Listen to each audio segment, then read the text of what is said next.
Good morning, शुभ सकाळ. स्वागत आहे तुमचं आमच्या नवीन एका मिनी ब्लॉगमध्ये. तर विषय असा आहे, आज आहे महाशिवरात्री आणि महाशिवरात्रीची इथं मी तयारी करत होते. मस्तपैकी मी उपवासाला बनवली खिचडी. इथं स्वराजचा आवडता बटाटा, तिची फरमाईश होती बरं का. आणि इथं वेफरसुद्धा तळून घेतले. स्वराला नाश्ता दिला आणि स्वरा ट्युशनला गेली. त्याच्यानंतर मी देवाची पूजा केली. श्री स्वामी समर्थ. मला काही ऑफिसला सुट्टी नव्हती. ऑफिसमध्ये गेल्याच्यानंतर लंच टाईममध्ये मी चालले आहे माझ्या आवडत्या ठिकाणी. माझ्या ऑफिसच्या जवळच ते मंदिर आहे बरं का.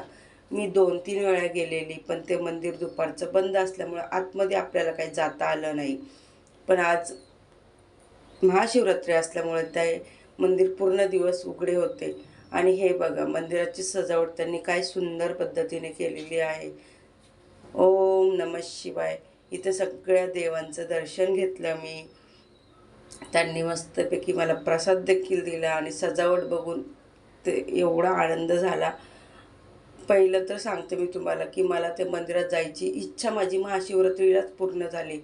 आणि खरं सांगते, मंदिरात गेल्याच्या नंतर जो आनंद भेटला ना, वर्णू नाही शकत. नक्की तुम्ही या मंदिराला भेट द्या. थँक्यू.